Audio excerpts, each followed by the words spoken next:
안녕하세요. 대단히 반갑습니다. 마을의 위기는 국가의 위기, 민족 무형자산 노인과 경관 지켜야 현이송. 고향 마을을 가보면 마을이 사라질 위기다. 그래도 될까?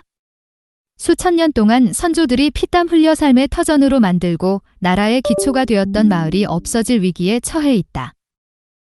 필자의 고향 영암군 낙산면 광암 마을을 보면 한 마을의 사정이기는 하나 매우 심각하다. 41호가 거주하는 마을에 65세 이상 인구가 60%를 넘고 초등학생은 한 명도 없다. 노인 홀로 사는 독거노인 세대가 10여 호가 된다.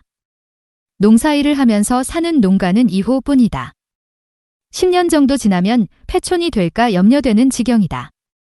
만약에 마을이 폐촌이 된다면 5만 평 정도의 논밭은 어떻게 되고 임야는 어떻게 될 것인가 걱정이다. 조상들의 묘지 관리는, 그리고 마을의 수호신인 미륵의 관리와 미륵제는 누가 맡으나 걱정이다. 30여 기의 고인돌 유적은 어떻게 관리될 것인지 가늠하기도 쉽지 않다. 10년 후 고향 마을이 사람 사는 마을로 유지될까 의문이다. 전국에서 현재의 마을의 50% 정도는 소멸될 것이라는 전망도 나온다.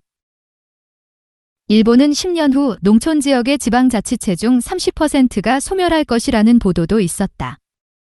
그래서 1990년대부터 마을의 인구가 65세 이상 노인 인구가 50%를 넘으면 한 개 마을이라고 해서 마을의 공동체로서의 역할과 기능을 불가능한 것으로 판단, 지방경제의 활성화를 위한 지역협력대 파견 등 다양한 시책을 강구하고 있다. 마을의 폐촌이 국토보전의 문제와 음료수 등 지하수의 보전에 심대한 영향을 미치는 것으로 판단하고 지식인들이 정부에 문제 제기를 하는 상황이다. 인도의 간디는 나라보다 마을이 더 중요하다고 했다. 나라는 독립운동을 통해 되찾을 수 있지만 마을이 없어지면 민족의 정체성을 잃는 것이므로 국가의 독립 이전에 마을이 유지되어야 한다고 했다. 그래서 간디는 농촌 문화를 지키기 위해 영국으로부터 독립하기 전 모든 인도 사람들이 매일 1~2시간만이라도 물레질을 할 것을 권유하였다. 물레질의 가치는 경제적 필요 이상의 것이라고 생각한 것이다. 필자는 유년기 고향 마을에서 하루 종일 피곤함도 모르고 사냐를 뛰어다녔다.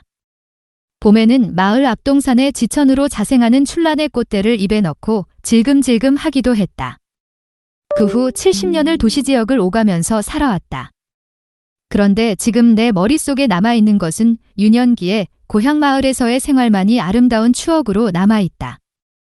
70년을 산 도회지의 생활에서는 추억으로 남아있는 것이 단 하나도 없다. 그래서 나는 추억이 그리워 고향을 자주 찾는다. 도시 생활의 스트레스를 치유하기 위해서다.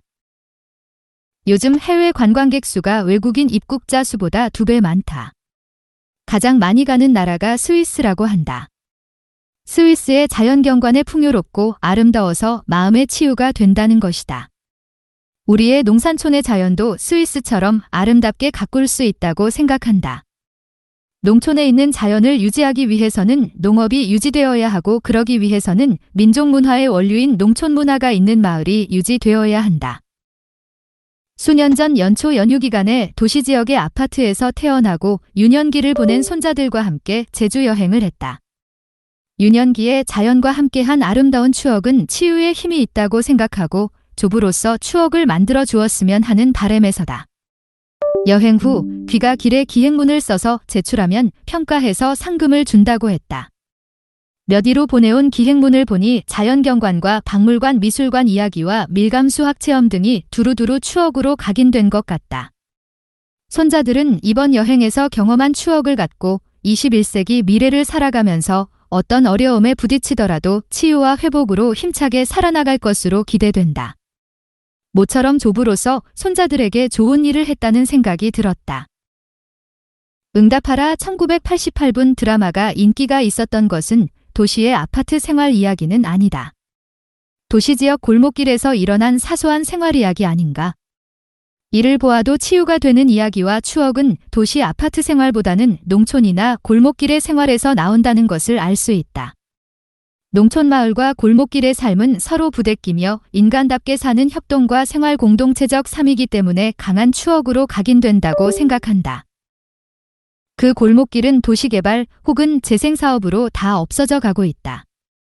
단순히 외면적인 마을과 도시의 골목길이 없어진 것이 무엇이 중요하냐고 대수롭지 않게 생각할 수 있지만 아름다운 이야기와 문화와 민족혼이 없어져도 되는 것인가? 노인 한 명이 사망하면 도서관 하나가 없어진 것과 같다고 한다. 그들의 소중한 경험과 이야기는 민족의 무형 자산이다. 이외에도 마을은 농산촌의 아름다운 경관을 유지해준다. 아름다운 마을과 경관은 국가 품격을 높여주는 중요한 요인이다.